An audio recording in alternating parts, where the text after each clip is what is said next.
Picture आ रही होगी ना।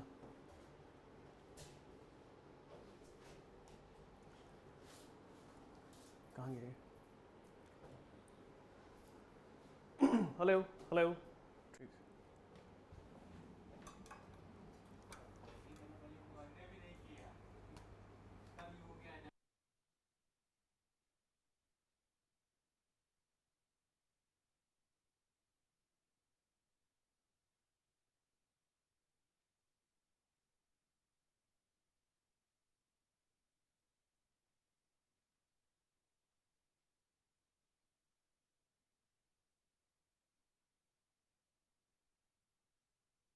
चलिए स्टार्ट। दिख रहा है? हाँ दिख रहा है प्रॉपर क्वेश्चन। स्टार्ट करें तो स्टार्ट करेंगे। क्या स्टार्ट करेंगे? लास्ट वाली क्लास में हमने मोस्टली क्या क्या क्वेश्चंस देख लिए थे? लास्ट वाली क्वेश्चन तो थे हमारे पास, क्या थे? देखो ये सारा क्वेश्चन हमारा हो गया नहीं, यहाँ से ये पूरा स्लॉट हमने कंप्लीट कर दिया, ये पूरा स्लॉट हमने कंप्लीट कर दिया। क्या देखें, ये पूरा हमारा कंप्लीट हो गया, ठीक। उसके बाद ये भी हमारा कंप्लीट हो गया। यहाँ से शुरू करेंगे, है ना। नया पैटर्न है जहाँ से स्टार्ट करेंगे। नया पैटर्न क्या है? देखो हमारे पास जो बेसिकली जो हमारे पास वाइट दिखेगा, दिखेगा, दिख जाएगा। क्या इसमें हमारे पास क्या दिया गया है? देखो थ्योरम समझिए पहले इसकी। थ्योरम क्या है? थ्योरम या कह दो कि प्रॉपर्टी क्या है, ऐसे समझिए। प्रॉपर्टी ये हमारा बेसिक मैथ्स जो है, जो फिजिक्स का हमारा जो फर्स्ट चैप्टर है, जिसमें कि हमारे पास क्या है, बेसिक मैथ्स एंड कैलकुलस, या दूसरे इसे बुक्स में इसको मैथमेटिकल टूल भी कहा गया है। तो उसका लेक्चर 1 तो हमारा कंप्लीट हो गया। अब उसी के आगे लेक्चर 2 है, ठीक है। चलिए तो क्या बोला मैंने? प्रॉपर्टीज़ हैं, प्रॉपर्टीज़। प्रॉपर्टीज़ प्रैक्टिस करना है बहुत तरीके से इसका। जितना बेस स्ट्रांग होगा, आगे की चीज़ें फिर आप मैं जैसे पढ़ाऊंगा तो आपको डायरेक्टली समझ में आएंगी। देखिए मैं आपसे कहूँ प्रॉपर्टी में मैंने आपसे कहा कि आपके सामने है लॉग, अगर मान लीजिए आपके सामने है लॉग एक्स, अगर प्रॉपर्टी में लिखा आपके पास लॉग एक्स, मान लीजिए आपके सामने डायरेक्टली लॉग एक्स लिखा हुआ है, मान लीजिए आपके सामने डायरेक्टली लॉग एक्स लिखा हुआ है, तो जहां लॉग एक्स होगा वहां आप क्या कर देंगे? लॉग बेस ई और एक्स। क्या कर देंगे? लॉग बेस ई और एक्स। ये एक प्रॉपर्टी है, ये एक प्रॉपर्टी है, ठीक है। उसके बाद अगर आपके सामने लिखा है लॉग बेस ई और एक्स, तो इसमें आप कर देंगे 2.303 और लॉग बेस 10, और यहां पर आ जाएगा आपका x, मतलब ये x उठकर वहां चला जाएगा। दोनों प्रॉपर्टी समझ में आ गई? केवल इजी है। अगर आपके सामने log x है तो आप कर देंगे log x बेस e, और अगर आपके सामने log x बेस e है तो ऐसी कंडीशन में 2.303 और log बेस 10 और x कर देंगे। अब हो सकता है x की जगह कुछ भी लिखा हो, x की जगह कुछ भी हो सकता है कि 2 हो। तो अपना क्वेश्चन देख लो। क्वेश्चन में कह रहा है हमारे सामने ये प्रॉपर्टी हमने दोनों समझ ली। उसके बाद आपके सामने लिखा है log 2 और base e, log 2 base e, तो इसी पर क्वेश्चन लगा देते हैं। देखिए आपके सामने क्वेश्चन आया कि log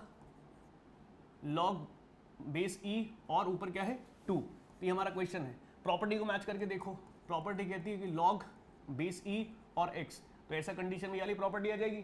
तो डायरेक्टली आप क्वेश्चन कर लेंगे, क्या लिखेंगे? 2.303 और log क्या बेस में 10 और ऊपर 2। आप याद कीजिए एक प्रॉपर्टी और है, याद कीजिए मैंने कहा था कि log 2 और बेस 10 अगर लिखा है, log 2 और बेस 10 लिखा है तो उसकी वैल्यू अपने आप में 0.3010 होगी। एक मैंने आपको लिखाया था कि log 3 और बेस 10, तो इसकी वैल्यू 0.4771 होगी। तो दोनों वैल्यूएशन है, ये तो फिक्स वैल्यू, इसमें कुछ आपको दिमाग नहीं लगाना, डायरेक्टली दिमाग में सेट करनी है। तो ये हमारे पास आ गया। अब देखिए इसकी जो वैल्यू है वो उठाकर हम यहाँ से डाल देंगे, ठीक है। तो हमारे पास क्या आ जाएगा? 2.303 और मल्टीप्लाई इसकी डायरेक्टली वैल्यू 0.3010। तो आप इसका मल्टीप्लाई करेंगे, कुछ वैल्यू आ जाएगी, ये आपका काम है कि मल्टीप्लाई करके कितना आएगा, ये डायरेक्टली आंसर आ जाएगा आपका। क्लियर? चलिए बहुत बढ़िया। उसके बाद सेकंड प्रॉपर्टी में कह रहा है कि log 3 बेस e। चलिए क्वेश्चन देखिए कर, हमारे सामने नेक्स्ट क्वेश्चन आया है क्या? log 3 और base e, again same property. देखिए प्रॉपर्टी जरूर लिखा करें, मुझे सारी याद है फिर भी मैं लिखता हूँ। रीज़न क्या है, जितना आप लिखेंगे उतना तेज़ी से आपको याद होगा। मुझे जो इतनी तेज़ी से याद रहती है उसका रीज़न बस एक ही है कि क्या मैं बार बार लिखता बहुत हूँ। लिखने से चीज़ें जो हैं दिमाग में वो सॉलिड हो जाती हैं। तो log 3 बेस ई, तो हम क्या कर देंगे, इसको क्या कर देंगे, कौन सी प्रॉपर्टी है, log ई और बेस एक्स वाली प्रॉपर्टी होगी। हाँ ये तो समझ में आ गया। चलिए तो क्वेश्चन करें। क्वेश्चन क्या कह रहा है, क्वेश्चन में हमारे पास आ जाएगा ये क्या, log बेस ई और 3 इक्वल्स टू 2.303 और मल्टीप्लाई log 10 और यहाँ पर क्या आ जाएगा 3, इसकी वैल्यू है, हाँ सर ये वैल्यू डायरेक्ट वैल्यू है इसकी। कितनी वैल्यू होगी इसकी, 2303 और मल्टीप्लाई 0.4771। आप मल्टीप्लाई करेंगे आंसर आ जाएगा, कोई दिक्कत नहीं। इसके मल्टीप्लिकेशन करने का मेथड भी बताऊंगा कि कोई चीज़ कितनी जल्दी मल्टीप्लाई करने का एक पैटर्न होता है, उसको हम बाइनोमियल थ्योरम के पैटर्न पे लेके चलते हैं। दोनों क्वेश्चन हो गया। अब अगर मैं इसकी वैल्यू, आपकी इसकी कुछ वैल्यू आई थी अभी, आपने भी सॉल्व किया था log 2 और बेस ई, इसकी कुछ वैल्यू है, तो आप अगर यहाँ रख देंगे तो उसका फॉर्मूला बन जाएगा,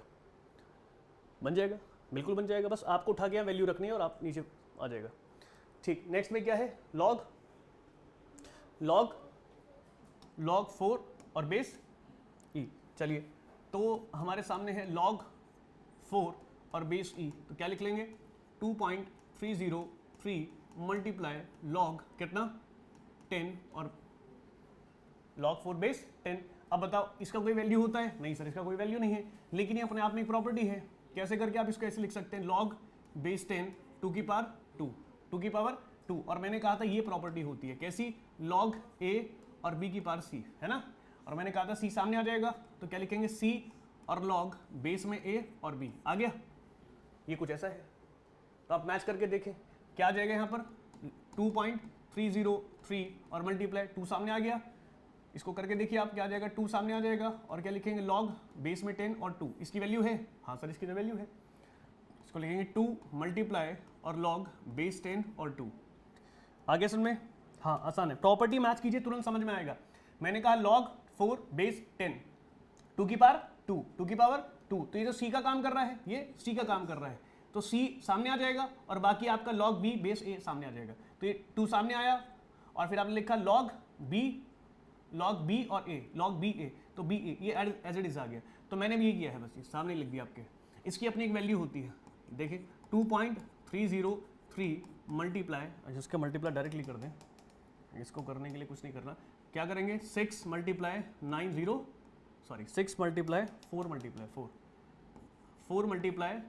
4 डॉट और 606। अब ये आ गया आपका 2 तो हो गया, 2 हो गया, कितना बचा ये, इसकी वैल्यू कितनी होती है 0.3010। आप मल्टीप्लाई करेंगे कुछ आंसर आ जाएगा, कोई डाउट नहीं, आसान लग रहे हैं, अभी पता चलेगा। ठीक है, अगर आपके सामने log 10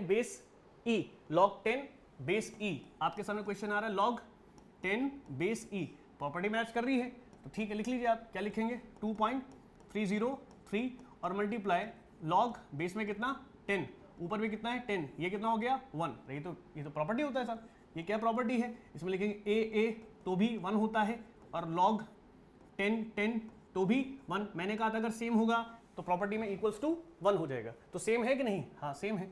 तो क्या कर दूंगा मैं, इसका कर देंगे 2.303 और मल्टीप्लाई में कितना हो जाएगा 1, तो ये तो आंसर यही आ गया डायरेक्टली। ठीक है, ये भी कंप्लीट। अब इसको देखिएगा, इसकी सीधे डायरेक्टली आंसर जो है यही होगा। अगर आपके सामने लिखा log ई, क्या ये इसकी तरह मैच नहीं कर रहा, ए क्या ये इसकी तरह मैच नहीं कर रहा, log 10 मैच कर रहा है कि नहीं, सेम है, तो क्या हो जाएगा 1, इसका आंसर क्या हो जाएगा 1। देखने में डरावना है लेकिन है क्वेश्चन इजी। आगे बढ़ें, सारे क्वेश्चन सॉल्व हो गए, आगे बढ़िए। ये तो डन है। उसके बाद देखिए, उसके बाद हम लेके चलेंगे एंटीलॉग मेथड। कहीं दिख रहा है, नहीं ये हमने कंप्लीट कर लिया था, क्यों पंकज, हो गया था ना। ठीक है, ये फिर वही खुल गया, ये हो गया, हाँ ये हो गया। आगे ये तुम्हें कराना है आज, क्या मायने, ये तो कराना पड़ेगा आज। ठीक है, एक पेजेस में आगे पीछे हो रहा है, देखिए शुरू में है क्या, ये कौन सा पेज है, ये तो हो गया, ये हम कर रहे थे। और एंटीलॉग नहीं दिखाया इसने कहीं, एंटीलॉग दिखाया कहीं, फाइंड द वैल्यू ऑफ, ये तो निकाल देंगे, निकाल भी ली है ना, लेकिन एंटीलॉग रहेगा। ये क्वेश्चन आपके पास, मैंने कहा था करना है ये। ठीक है, देखो एक क्वेश्चन बहुत इजी है, पहले मैं तुम्हें एक मेथड समझा दूं एंटीलॉग। इसमें वो पिक्चर नहीं आ रही, एक बार फिर देख लूँ, शायद पिक्चर हो, शायद पिक्चर हो, शायद पिक्चर हो, शायद पिक्चर हो, कुछ भी नहीं है, पिक्चर है ही नहीं। देखो दो प्रॉपर्टी समझा दूं मैं आपको अलग से, ठीक है। देखो अब मैं ऐसा करूंगा, जो जो तुम यहाँ पढ़ोगे उसकी स्लाइड्स की जो PDF रहेगा वो हम अपलोड कर देंगे कम्युनिटी पे, तो तुमको देख देख के चीज़ें समझ में आ जाएगी। तो पूरा वीडियो जब देखेंगे तब फिर अपना प्रैक्टिस अलग से कर लेंगे, क्वेश्चन आपके सामने रहेंगे। तो ये तरीका हो गया। क्या बोला मैंने, मैं आपसे कहूँ अगर आपके सामने लिखा है क्या, log A और log B और base A equals to C, ये प्रॉपर्टी है। ये क्या है, प्रॉपर्टी है, इसे बोलते हैं प्रॉपर्टी। क्या बोलते हैं, प्रॉपर्टी। ये प्रॉपर्टी हो गया। कौन सा प्रॉपर्टी है, एंटी लॉग। कौन सा है, एंटी लॉग। उल्टा कर देंगे, anti log, anti log property है। अगर कभी भी आपके सामने लिखा है क्या, log B बेस A और इक्वल्स टू C, तो ऐसी कंडीशन में आप क्या कर देंगे, इक्वल्स टू आप कर देंगे B इक्वल्स टू A की पावर C। ये इसका सॉल्यूशन है, B इक्वल्स टू A की power C, B equals to A की पावर C। समझ में आ गया, हो गया, इजी है। हाँ बिल्कुल इजी है। क्वेश्चन लगा के देखें इसका कोई। हाँ एक क्वेश्चन ले लेते हैं। जैसे मान लीजिए आपके सामने लिखा हुआ है log 2 और log 2 और x स्क्वायर इक्वल्स टू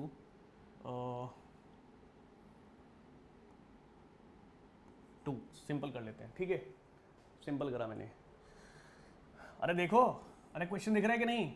मान लीजिए मैं इसको कह दूं 3, लो 3 कर दिया ये, या मैं कह दूं, लो इजी कर देता हूँ क्वेश्चन। पहले इजी देखो, इजी बिल्कुल इजी। देखो जैसे मान लीजिए मैं कर दूं log x और नीचे 2 इक्वल्स टू 3। अब तो कर दोगे, अरे कहो हाँ।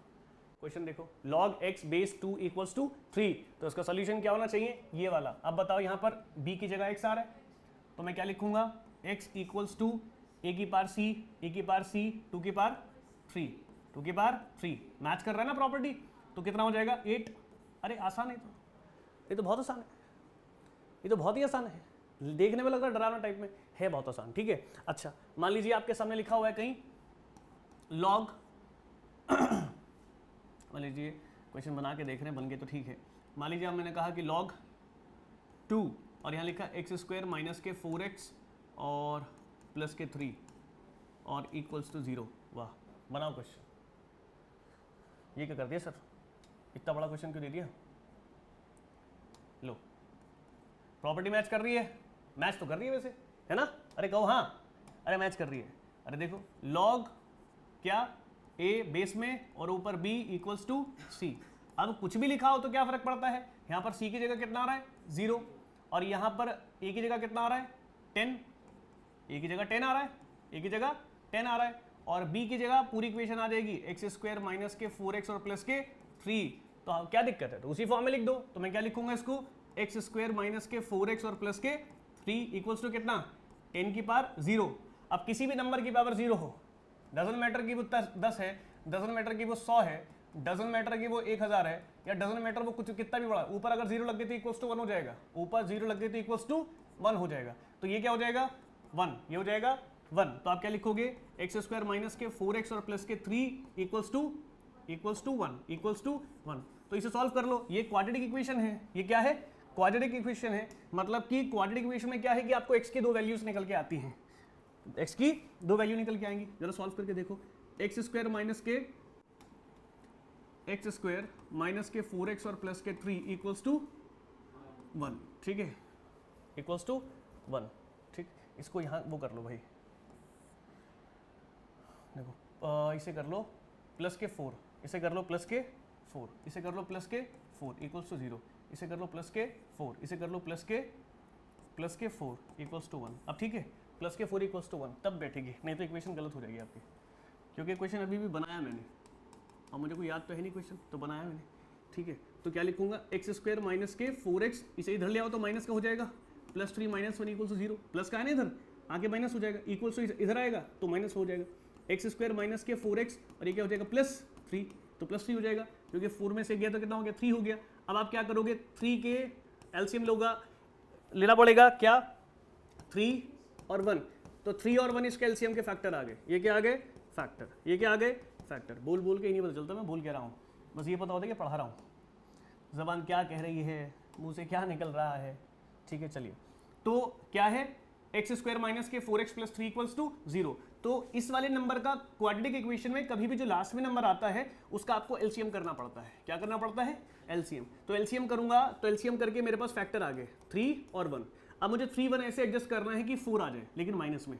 तो मैंने क्या करा, ये सारा खेल 9/10 का है, ये 9/10 नहीं पढ़ाएंगे, ठीक है। तो क्या है, माइनस के 3x और माइनस के x जोड़ो कितना आ जाएगा, -4x। अरे कहो हाँ, -3 और -1 कितना हो जाएगा, -4। माइनस माइनस प्लस होता है लेकिन साइन किसका आता है, बड़े का साइन आता है। तो बड़ा कौन है, माइनस है। तो इक्वल्स टू कितना, प्लस कितना आ जाएगा 3 = 0। इन दोनों में क्या common, x common, x minus के 3 हो गया।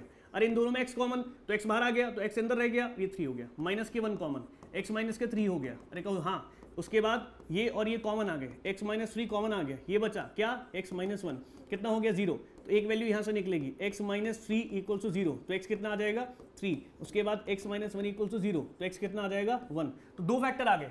x की वैल्यू पूछ रहा था कि क्या होगा, तो मैंने कहा x की वैल्यू होगी कितनी, 2, एक 3 और एक 1, एक होगी 3 और एक होगी 1। कहो हाँ। क्वाड्रेटिक इक्वेशन सॉल्व करनी आनी चाहिए। 9/10 में आता है, अब 11th क्लास में 9/10 नहीं पढ़ाऊंगा, नहीं तो एडमिशन ले लो 9/10 में, ठीक है। बेसिक है ये, बेसिक 11th क्लास का। तुम देखो अगर ये बेसिक है, आगे क्या होगा तुम्हारा, आगे क्या होगा तुम्हारा। दूसरा, एक प्रॉपर्टी समझ लिया, एक प्रॉपर्टी और समझिए, तभी वो जो पेज है वो आप कंप्लीट कर पाओगे। एक प्रॉपर्टी क्या है, मैंने कहा कि sum of any two number, sum of any two number, किन्हीं भी दो नंबर को हम क्या कर दें, ऐड कर दें। क्या कर दें, ऐड कर दें। सम लिख रहा हूं, देख रहे हैं क्या लिख रहा हूं मैं, सम ऑफ एनी टू नंबर। सम का मतलब क्या हो गया, एडिशन, कोई दो नंबर जो मन करे वो ले लो, ए ले लिया और बी ले लिया, ए और क्या ले लिया, बी ले लिया। तो दोनों का एडिशन करने के बाद कांस्टेंट वैल्यू आती है। क्या आती है, अगर लिखूंगा इफ अगर ऐसा है कि sum of any two number, किन्हीं दो नंबर का एडिशन करने के बाद मेरे पास कांस्टेंट वैल्यू आए, तो दिखाओ कैसे। a + b = c आ गया, कितना आ गया, a + b = c आ गया। तो ऐसी कंडीशन में इसकी मैक्सिमम वैल्यू कैसे निकालेंगे, इसकी मैक्सिमम मल्टीप्लिकेशन कैसे निकलेगा। अरे कहो हाँ, मैक्सिमम मल्टीप्लिकेशन, शॉर्ट तरीका बता रहा हूं, ये शॉर्ट तरीका होता है, क्वेश्चन पे अप्लाई होगा तो तेजी से समझ में आएगा। मैंने कहा किसी भी दो नंबर को पकड़ो, ऐड करो, किसी भी दो नंबर को पकड़ो, ऐड करो, तो उसका एक मेरे पास एक वैल्यूएशन आती है। ये मेरे पास वैल्यू है, मैंने कहा c, तो यहां मैं कुछ नंबर ले सकता हूं। जैसे मान लीजिए मैंने एक नंबर लिया 10, क्या लिया 10, तो मैं कोई दो नंबर बना लिए 1 और 9, जोड़ो कितना आएगा, ठीक है। मैंने कहा 2 और 8 कितना आएगा 10। मैंने कहा 3 और 7 कितना आएगा, मैंने कहा 4 और 6 कितना आएगा, मैंने कहा 5 और 5 कितना आएगा। मेरी बात समझ आ रही है, किन्हीं भी दो नंबर को ऐड करूं तो कितना आता है, कांस्टेंट वैल्यू आती है। हर किसी का एडिशन कितना आ रहा है, 10 तो कांस्टेंट हो गया कि नहीं, हाँ 10 कांस्टेंट हो गया। लेकिन मैक्सिमम मल्टीप्लिकेशन कब आएगा उसका, मतलब मल्टीप्लिकेशन करने पर मैक्सिमम वैल्यू आनी चाहिए, मल्टीप्लिकेशन करने पर मैक्सिमम वैल्यू आनी चाहिए।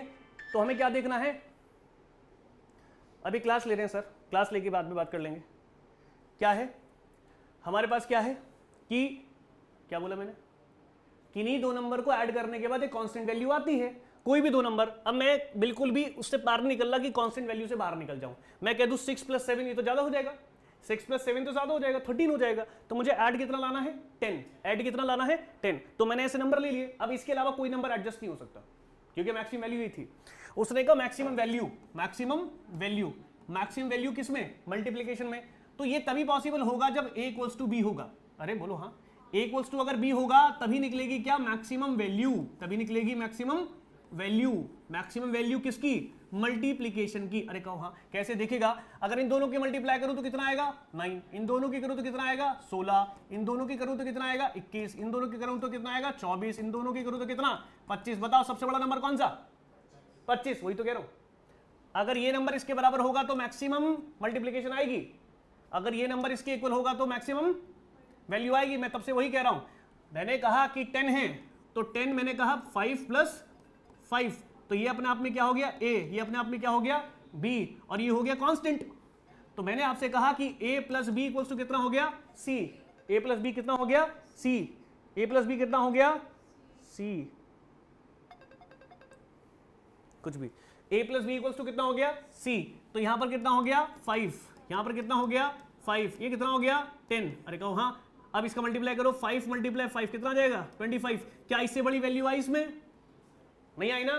तो मैंने कहा कि किन्हीं भी दो नंबर को ऐड करने के बाद अगर वैल्यू क्या आती है, कांस्टेंट, तो उनमें कुछ ऐसा एडजस्टमेंट करना पड़ेगा कि उसका मल्टीप्लिकेशन की वैल्यू क्या आनी चाहिए, मैक्सिमम। वो तभी पॉसिबल होगा, a multiply b, maximum value तभी हो सकती है जब आप a इक्वल्स टू बी लें, a इक्वल्स टू बी लें। अरे मेरी बात समझ में आ गया? ये भी एक प्रॉपर्टी है, ये भी एक प्रॉपर्टी है। सर इसका यूज कैसे होगा? ऐसे होगा, देखो कैसे होगा, ऐसे होगा। फर्स्ट क्वेश्चन पढ़ो, देखिए है तो क्वेश्चन आसान, अरे है तो क्वेश्चन आसान, लेकिन तुमको क्या कह रहा है, तुमको क्या कह रहा है? कह रहा कि perimeter of the rectangle is 24 metre. Sir ये क्या होता है, सर ये क्या होता है? अरे रुको भाई, क्या होता है?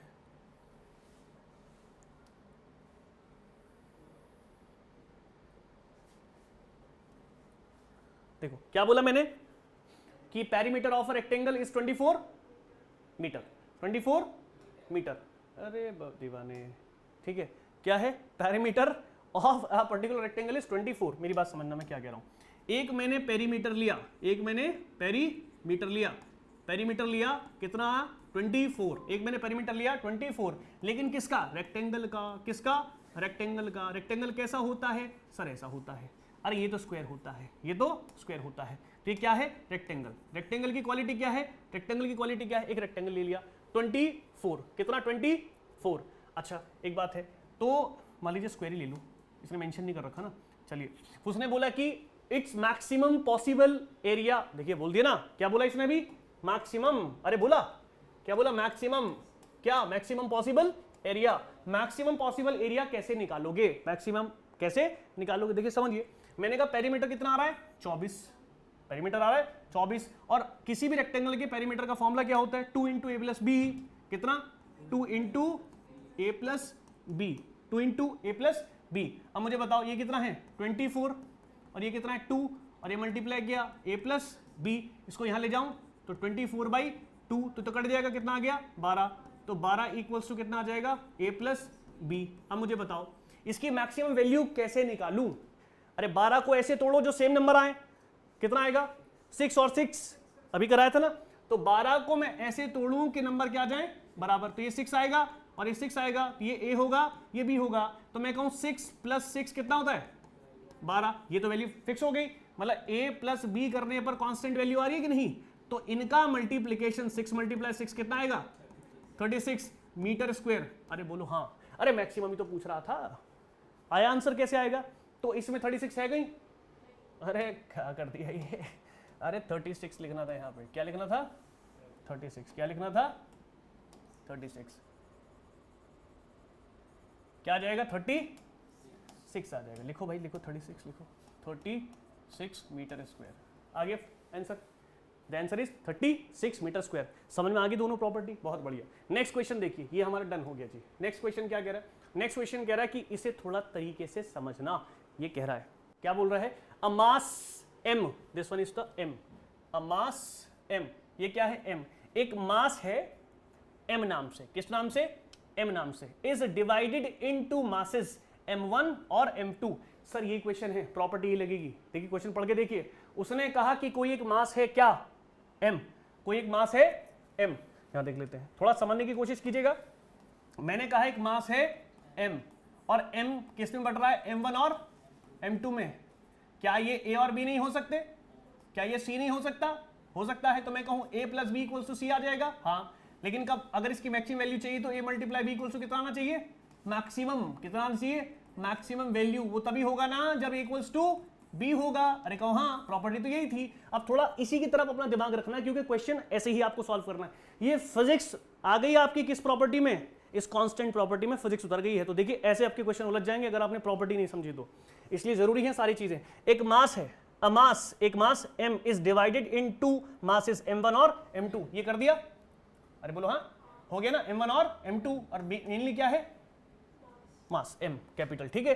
फिर उसने बोला कि those masses are placed at the particular separation d। दोनों के दोनों, मैंने कहा कि m1 और m2 के बीच में सेपरेशन क्या है? d, मतलब ये इसका डिस्टेंस हो गया। ये क्या हो गया? इसका डिस्टेंस हो गया। ये इसका डिस्टेंस हो गया। ठीक है। और इन दोनों का कांस्टेंट क्या आ रहा है? m आ रहा है। आ रहा है बात समझ में? एक m है जो दो पार्ट्स में डिवाइड है, m1 और m2, दोनों के बीच की दूरी d है। यही तो कहा इसने भाई।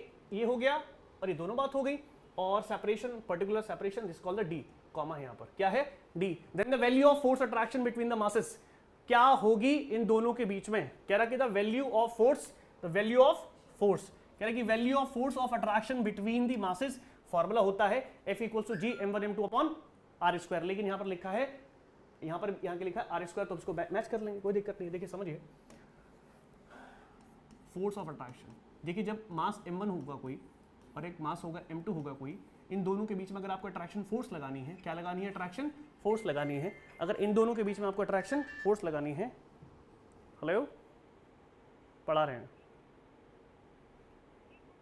हाँ बोलिए, ठीक ठीक है। m1 और m2 इन दोनों के बीच का डिस्टेंस कितना d, m1 m2 बीच का डिस्टेंस कितना d, और इसने क्या बोला, कांस्टेंट कितना है m, कांस्टेंट कितना है m, और फिर बोला कि फोर्स ऑफ अट्रैक्शन बताओ, फोर्स ऑफ अट्रैक्शन याद रखिएगा ये आपके 12th क्लास के फर्स्ट चैप्टर में है, 12th क्लास के फर्स्ट चैप्टर में है, लेकिन 12th तो तुम पढ़ नहीं रहे, लेकिन फिर भी तुम्हें फॉर्मूला पता होना चाहिए कि 9th में भी इसके इन्वॉल्वमेंट किया गया है।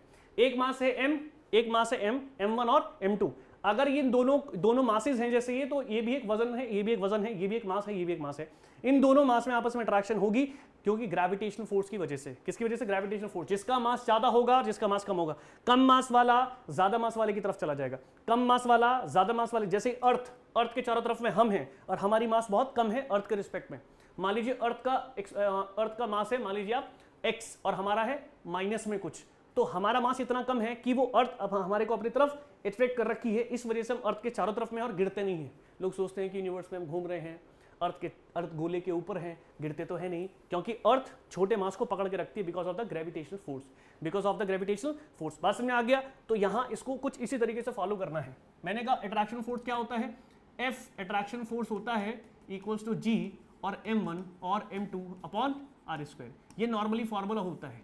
ठीक, अब आप देखिए r होता है डिस्टेंस, r होता है डिस्टेंस, किसका डिस्टेंस, m1 और m2 के बीच का, m1 और m2 के बीच का, तो ये r हो गया। लेकिन यहाँ पे r की जगह क्या दिया उसने, d, तो कोई दिक्कत है क्या? अरे कोई दिक्कत नहीं है। मैंने कहा f अट्रैक्शन है तो कितना है, g और m1 और m2 अपॉन d स्क्वायर। एक बात तो मुझे समझ में आ गई होगी, ठीक है। दूसरा उसने कहा कैपिटल M है, अरे क्या है, और एक मेरे पास है m1 और एक मेरे पास है m2, इसको ऐसे डिवाइड करूं इक्वली, इसको ऐसे डिवाइड करूं इक्वली कि कांस्टेंट एक वैल्यू आ जाए। अब आपको फॉलो करनी है एक बात कि अगर मैं m1 प्लस m2 जोड़ूं तो कैपिटल M आएगा, अरे कहो हाँ यही आएगा ना, क्या, क्योंकि दोनों क्या है आपके उसी लॉ पे चल रहे हैं, कॉन्स्टेंसी वाली वैल्यू पर। और मैं करूं कि m1 into m2 equals to क्या आ जाए, मैक्सिमम वैल्यू आ जाए, मैक्सिमम वैल्यू आ जाए। वो कब होगा, जब m1 इक्वल्स टू m2 होगा, m1 इक्वल्स टू m2 होगा, कुछ ऐसे तो है। तो ये कैसे पॉसिबल है सर m1 m2 अगर पॉसिबल हो, अगर मैं कह दूं कि sir m1 equals to m2 है, तो अगर यहां रखूं मैं तो मेरे पास होगा m1 plus m2 equals to m, और ये दोनों बराबर हैं, तो मान लीजिए m1 लिखा और m1 m2 बराबर है, तो m2 की जगह क्या लिख दूं m1, तो ये तो 2m1 हो जाएगा। तो ये तो गलत हो गई सर बात, आना कितना चाहिए था, m आना चाहिए था, तो बात तो गलत हो गई। तो आपने इसका मतलब तोड़ना नहीं आया, आपको तोड़ना आया नहीं, इक्वली नहीं तोड़ पाए आप। कैसे तोड़ेंगे, अगर आपके पास है कैपिटल M और यहाँ है m1 और यहाँ है m2, तो आप इसको क्या कर दो, इसको कह दो m/2, इसको कह दो m/2। अरे आधा आधा तभी तो एक होगा, अरे आधा आधा तभी तो एक होगा, नहीं बात समझ आ रही। मैंने कहा 1 रुपया है, टोटल करके 1 रुपया आना चाहिए, टोटल करके 1 रुपया आना चाहिए और 2 लोगों में बंटना चाहिए, तो आप आधा आधा रुपया तो बांटोगे, 50 पैसा तभी तो बटेगा 1 रुपया। तो हम यूं नहीं कह रहे कि 1 रुपया प्लस 1 रुपया इक्वल्स टू 1 रुपया आ रहा है, ऐसे थोड़ी आ जाएगा, वो तो 2 रुपये हो जाएंगे।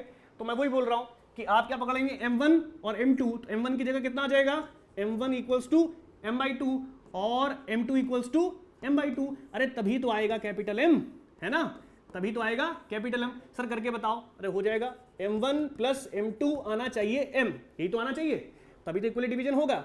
तो क्या बोलूंगा मैं, m/2। चलो देखो एलसीएम कितना आएगा, 2, और एलसीएम आएगा 2, एलसीएम आएगा 2,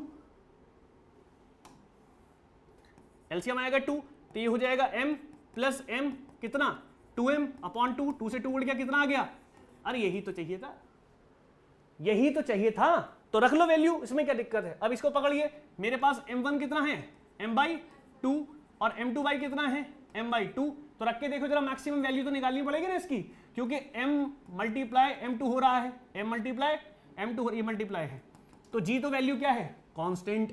अरे g तो कांस्टेंट होता है, अरे g तो कांस्टेंट होता है, और d इसने दी है तो वो भी क्या है, कांस्टेंट, वो भी क्या है, कांस्टेंट। तो कांस्टेंट को तो छेड़ोगे नहीं, ठीक है, बाकी जो मिलेगा उसे छोड़ोगे नहीं। क्या, g m1 और m2 अपॉन डी स्क्वेयर, तो g तो ऐसे ही रहेगा, m1 की जगह m/2, इसकी जगह भी m/2 अपॉन कितना, डी स्क्वेयर, अपॉन कितना, डी स्क्वेयर। जरा करके देखो कितना आ जाएगा, g इसकी जगह क्या आ जाएगा, इसकी जगह आ जाएगा m स्क्वेयर अपॉन 2 और 2 4, 4 अपॉन डी स्क्वेयर। अरे आया कि नहीं, अरे बोलो हाँ, g m स्क्वायर अपॉन 4 और ये नीचे से ऊपर चला गया तो मल्टीप्लाई डी। अरे आंसर चेक करो क्या है, तो कोई है ऑप्शन, ये रहा,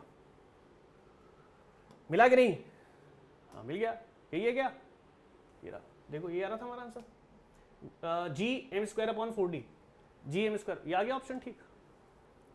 एक बार फिर बता रहा हूं, एक बार फिर बता रहा हूं, अरे एक बार फिर बता रहा हूं, एक बार फिर बता रहा हूं, देखो आराम से समझना। जब तक आप कांस्टेंसी वैल्यू नहीं समझेंगे, जब तक आप कांस्टेंट वाला मेथड नहीं समझेंगे, आपको समझ में आ गया तो उसको अप्लाई करना भी आना चाहिए, इसलिए क्वेश्चंस दिए जाते हैं। मैंने कहा कि आपको समझाया गया अभी क्या, कि अगर आपके सामने कुछ कांस्टेंट नंबर है तो मान लीजिए वो m1 है और इसका पार्ट m2 है, मैं इसको a कह दूं, मैं इसको b कह दूं, तो हमने कहा था a plus B equals to C आना चाहिए, है ना। और c क्या होता है, कांस्टेंट, c क्या होता है, कांस्टेंट। कांस्टेंट का मतलब होगा कि वो चेंज नहीं होगा, कि वो चेंज नहीं होगा। अब मुझे बताओ कि अगर आपको कोई रिजल्टेंट वैल्यू दी रखी है तो वो चेंज कर लेंगे आप, अरे नहीं कर पाओगे आप। अगर आपको घर 100 गज का है तो 100 गज का ही रहेगा ना, हाँ 2 हिस्से में बांट सकते हो, 50 गज और 50 गज, लेकिन रहेगा तो 100 गज, तो वही चीज है। उसमें क्या है, और जब मैं कहता हूं कि a इक्वल्स टू बी है, तो ऐसे में a इक्वल्स टू बी है, तो a multiply b equals to कितना होगा, मैक्सिमम वैल्यू। और यही तो बता रहा हूं मैं आपको, लेकिन वो कब होगा, जब a इक्वल्स टू b होगा। तो उसने कहा कि भाई हमारे पास 2 मास हैं, m1 है और m2 है, तो उनको ऐसे बांटो। अरे कैसे बांटो कि उसका टोटल कितना आ जाए, अरे टोटल m आ जाए। तो कैसे आएगा सर, अभी बताया, अगर m1 इक्वल्स टू कह दूं m/2 आधा और m2/b कह दूं m/2, आधा और आधा एक हो जाता है। सर जोड़ के देख लो, m1 plus m2 equals to तो कैपिटल m आ जाएगा, ये m/2 और प्लस ये m/2 करके देखो तो नीचे तो एलसीएम 2 और ऊपर m प्लस m कितना आ जाएगा, 2m अपॉन ये कट गया तो कितना आ गया m। अरे यही तो चाहिए था, क्लियर हो गया। और d तो आपको कांस्टेंट दिया है और g भी कांस्टेंट होता है, तो वैल्यू रख के देखो सर, तो g m1 और m2 अपॉन r स्क्वायर, ये दिया ना, फोर्स ऑफ अट्रैक्शन आपको ये दिया है। तो मैं क्या कहूंगा, F equals to G constant है, इसकी जगह क्या लिख दूंगा, m/2, इसकी जगह m/2 upon D square, r की जगह तो d है, r की जगह d है ना, तो क्या लिख दूंगा इसके इक्वल्स टू में, इक्वल्स टू में आ जाएगा g और ये हो जाएगा m स्क्वायर, है ना, m और m स्क्वायर, 2 और 2 4 और नीचे क्या है, d स्क्वायर। याद रखिएगा नीचे वाला इसके यहाँ पे चला जाएगा, नीचे वाला यहाँ चला जाएगा, तो g कितना हो गया, m स्क्वायर और 4 इंटू डी स्क्वायर, ये आंसर आ गया। तो अट्रैक्शन फोर्स ये आई, करेक्ट आंसर, क्लियर। दोनों क्वेश्चन हो गए, हाँ बढ़िया से हो गए। Second also done.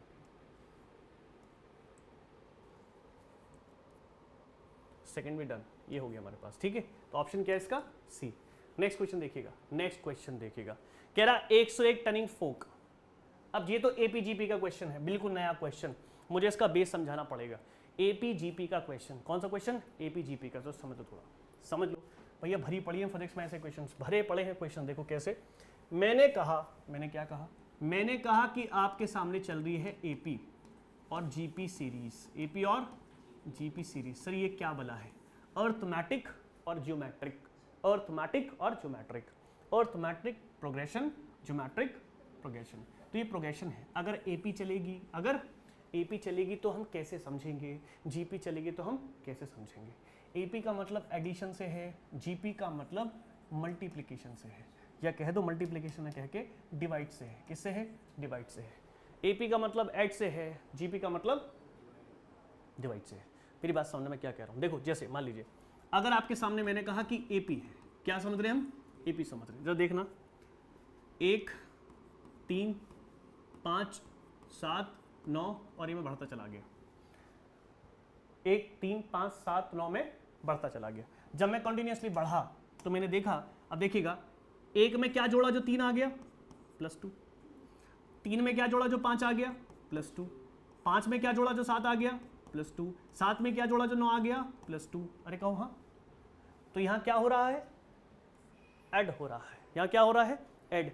तो जिस सीरीज में ये क्या चल रही है, सीरीज, ये क्या चल रही है, सीरीज, जिस सीरीज में क्या चल रहा हो, एडिशन चल रहा हो, क्या चल रहा हो, एडिशन चल रहा हो, वो एपी सीरीज है, वो एपी। लेकिन एडिशन कैसा चलेगा, कांस्टेंट, कैसा चलेगा, कांस्टेंट। मतलब 2 चल रहा है तो 2 ही चलता रहे, ऐसा ना हो कि 2 3 5, ऐसा नहीं होना चाहिए।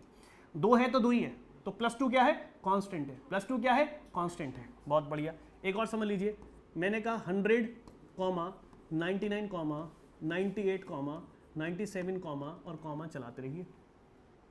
गौर कीजिए, अगर आप इसको गौर से देखेंगे तो आपको पता चलेगा 100 से यहाँ मैंने -1 जोड़ा है। अरे -1 जोड़ा है, घटाया नहीं है, -1 जोड़ा है मैंने 100 में, तो -1 जोड़ा है तो कितना आ गया, 99। अब फिर दोबारा -1 जोड़ा है, फिर दोबारा -1 जोड़ा है, क्या चलता रहेगा, हाँ ही चलता रहेगा। तो क्या -1 कांस्टेंट नहीं है, हाँ -1 कांस्टेंट है। ये भी एक क्या हो गई, सीरीज हो गई, लेकिन इसमें -1 क्या करा गया, ऐड किया गया, -1 क्या किया गया, ऐड किया गया। तो कौन सी हो गई, एपी हो गई, कौन सी हो गई, एपी हो गई। यहां तो कोई डाउट मतलब ही नहीं उठता, ठीक है।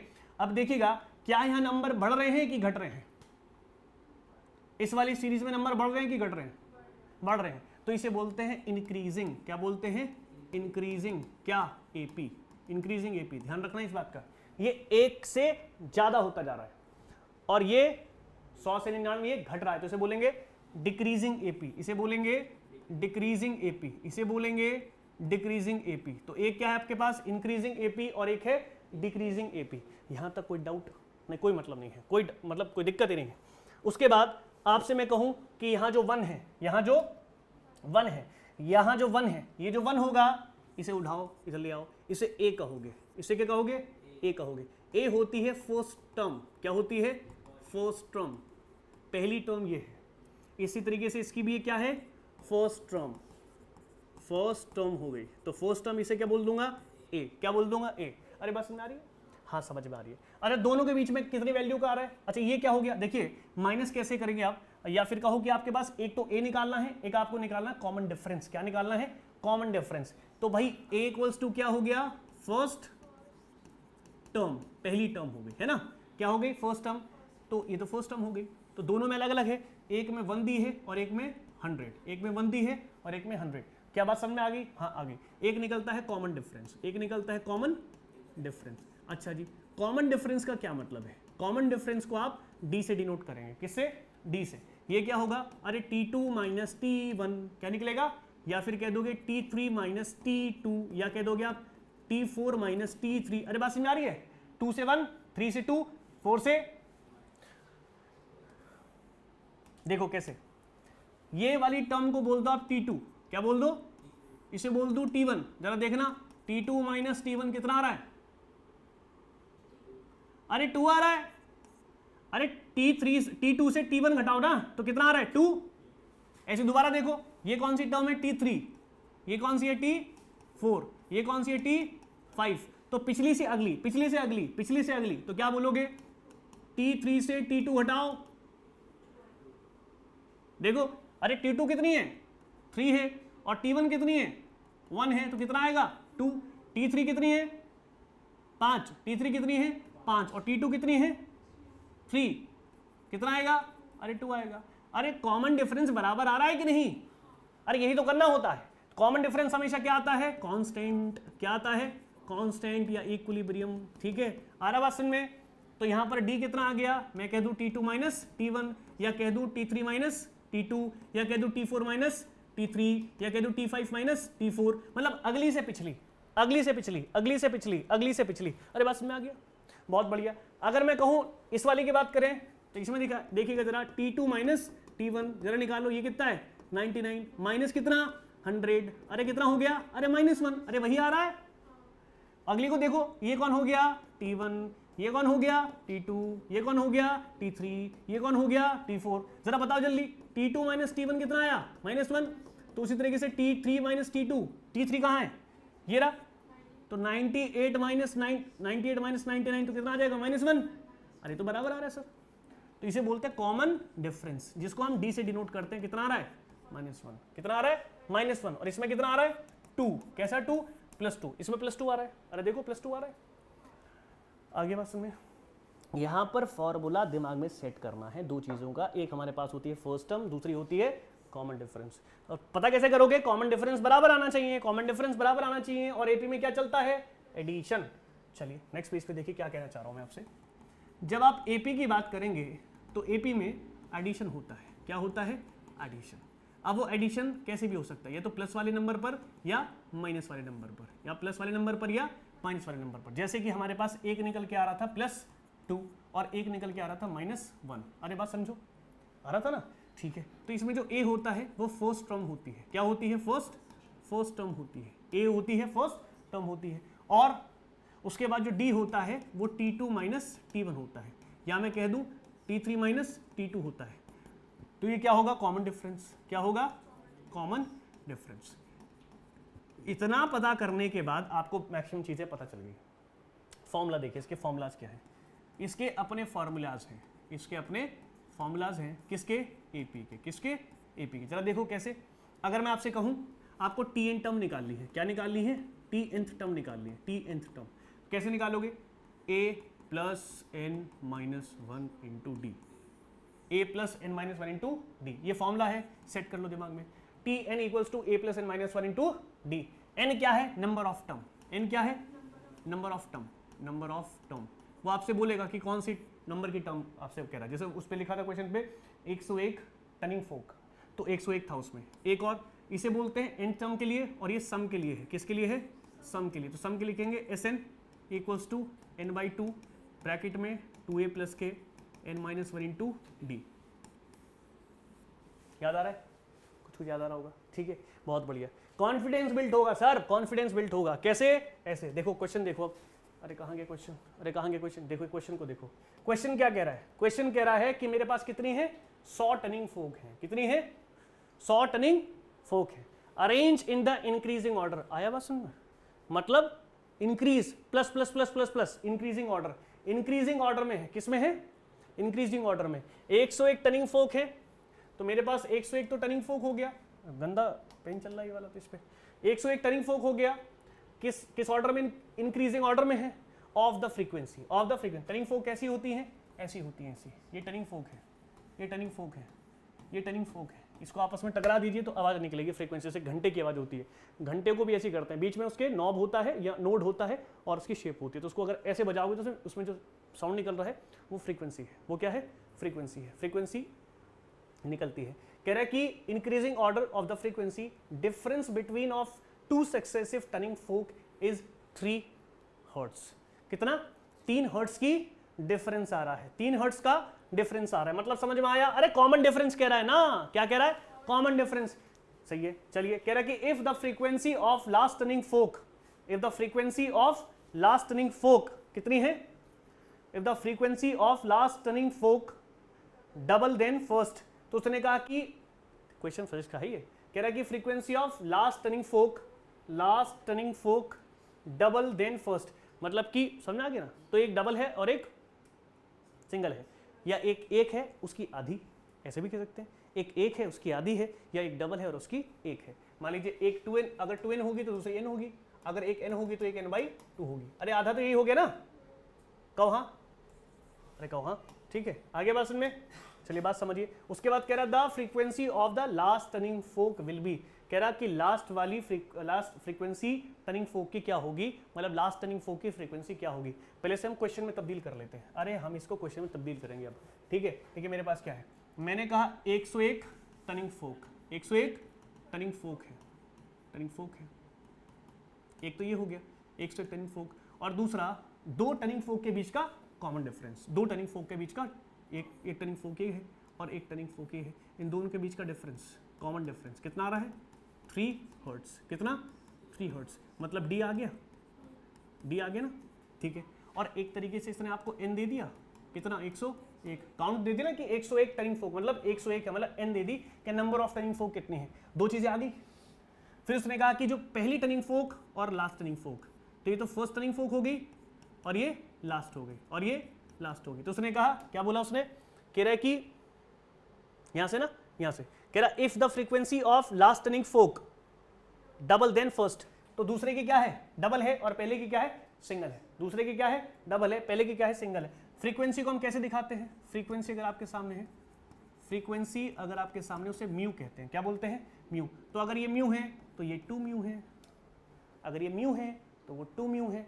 अरे आगे बात समझ में, आगे बात समझ में, तो ये तो सब कुछ तो तुम्हारे सामने आ गया। अरे देखो, अरे भैया समझो क्या हो गया, देखिए ए आपके सामने आ गया म्यू, ए आपके सामने आ गया mu, T N equals to, ये हो गया टी 101, क्योंकि एन इक्वल्स टू कितना है 101, और डी कितना आ गया 3 हर्ट्ज लिखा है ना। तो ये सब चीजें तो आपके सामने आ गई। तो हमें क्या बताना, लास्ट टर्निंग फोक बतानी है। कितनी, लास्ट टर्निंग फोक। तो लास्ट वाली टर्निंग फोक की वैल्यू बतानी है, फ्रीक्वेंसी क्या है, लास्ट फ्रीक्वेंसी बतानी है, लास्ट फ्रीक्वेंसी टर्निंग फोक, लास्ट वाली टर्निंग फोक की फ्रीक्वेंसी बतानी है, मतलब 2 म्यू की बतानी है। फॉर्मूला लगाओ और उधेड़ दो पकड़ के question, T N equals to A plus N minus 1 into D. अब लिखूंगा टी 101, ए कितना है म्यू, ए कितना है म्यू, और प्लस एन कितना है 101, माइनस डी कितना है 3। अब ये हमारे पास वैल्यू दी है 2 म्यू, अरे आखिरी तो यही है, अरे 101 तो टोटल है और आखिरी की फ्रीक्वेंसी है। अरे तो फिर तो दे दी उसने, नहीं बस सुनाया। पहली क्या है म्यू, और अरे बात समझो, पहली क्या है म्यू और आखिरी क्या है 2 म्यू। उसने कहा 101 है, तो 101 भी टर्निंग फोक की फ्रीक्वेंसी तो यही है। और पहली वाली की हमने मेजर कर लिया, क्योंकि उसने बोला कि दूसरी जो आखिरी है और जो पहली है, पहली वाली आधी है दूसरी, पहली वाली आधी है आखिरी वाली की, आखिरी वाली दुगनी है पहली वाली की। बात तो वही पड़ गया। तो मैं इसकी जगह क्या लिख लूंगा, 2 म्यू इक्वल्स टू क्या म्यू प्लस कितना आ जाएगा, अरे 100 आ जाएगा, और मल्टीप्लाई क्या हो जाएगा, अरे 300 हो जाएगा। क्लियर हो गया। अच्छा तो इसको इधर लाओ जरा, 2 म्यू माइनस के म्यू कितना हो जाएगा 300, तो ये कितना हो गया म्यू, ये कितना हो गया म्यू, तो म्यू कितना आ गया 300। अरे आ गया, अरे आ गया, आंसर क्या आया 300 फ्रीक्वेंसी, 300 फ्रीक्वेंसी। कोई है क्या ऑप्शन इसमें, ए पक्का आंसर ए करेक्ट है, गलत है। क्यों गलत है, नहीं कुछ और बात है। अरे सही से पढ़ो, क्वेश्चन पूछ क्या रहा है, then the frequency of last turning fork. तुमने बताइए पहली की, नहीं समझे, अरे देखो आया ना बात समझ में। पहली की क्या थी म्यू, आंसर क्या आया म्यू, और पूछा क्या 2 म्यू, तो आंसर क्या आएगा दुगुना, आंसर आएगा दुगुना। तो 2 म्यू इक्वल्स टू 2 मल्टीप्लाई 300। अच्छों का आंसर आते आते चला गया। 90% स्टूडेंट वही लगाते। क्या आंसर है इसका, अरे 600 कहाँ है क्या, ये आंसर है इसका, नहीं तो पहला गलत हो गया था। क्वेश्चन क्या है 600, क्योंकि उसने क्या पूछा है 2 म्यू पूछा है, उसने म्यू थोड़ी पूछा है, क्या पूछा है 2 म्यू। अरे बहुत बढ़िया। नेक्स्ट क्वेश्चन देखिए, आगे ना समझ में। चलिए नेक्स्ट क्वेश्चन देखो। नेक्स्ट क्वेश्चन को कह रहा है, देखो नेक्स्ट क्वेश्चन क्या कह रहा है, ऑप्शन जा रहे हैं।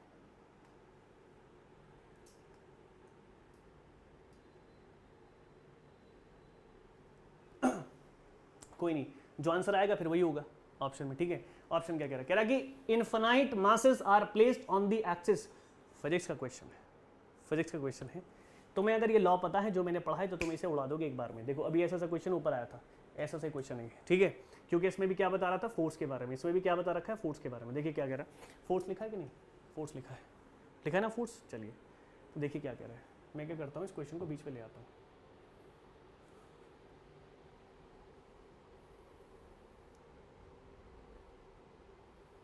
अब ठीक है ना, अब देखो क्वेश्चन, देखो क्या कह रहा है।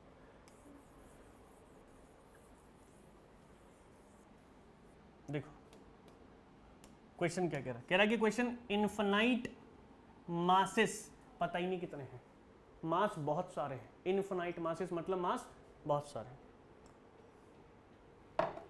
ठीक है। Are placed on X axis, are placed on, जब भी आपके सामने लिखा हो जब भी आपके सामने लिखा हो, कैसे लिखा हो, जब भी आपके सामने लिखा हो, क्या लिखा हो, ऐसे से। देखिए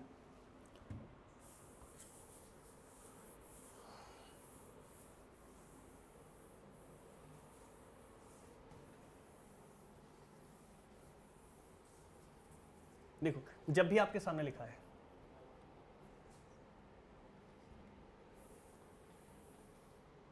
ठीक, देखो क्या बोला मैंने, इनफाइनाइट मासेस। एक बार क्वेश्चन देख ले, infinite masses are placed on the X axis, और क्या है इसके ओरिजिन्स 1 0 2 0 और 4 0 ऐसे करके, ठीक है, अप टू इनफाइनाइट ये चलता रहेगा।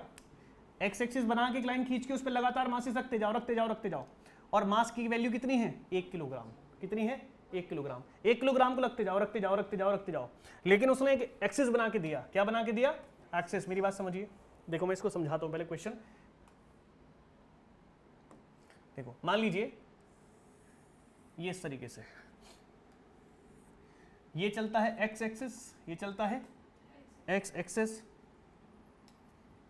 ये चलता है एक्स एक्सिस, और ये चलता है वाई एक्सिस, है ना, ये तो कॉमन सी बात है। एक चला एक्स एक्सिस और एक चला वाई एक्सिस, एक चला एक्स एक्सिस एक चला वाई एक्सिस। तो जो हमारे पास एक्स एक्सिस है उसका जो सेंटर होगा उसे हम ओरिजिन कहते हैं। क्या बोलते हैं, ओरिजिन। और ओरिजिन पे हमेशा 0 और 0 होता है। क्या होता है, 0 0। तो उसने पहला क्या दिया, सॉरी,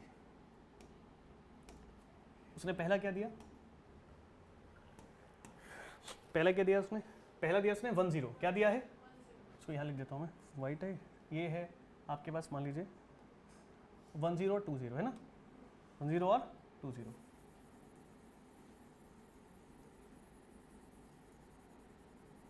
चलिए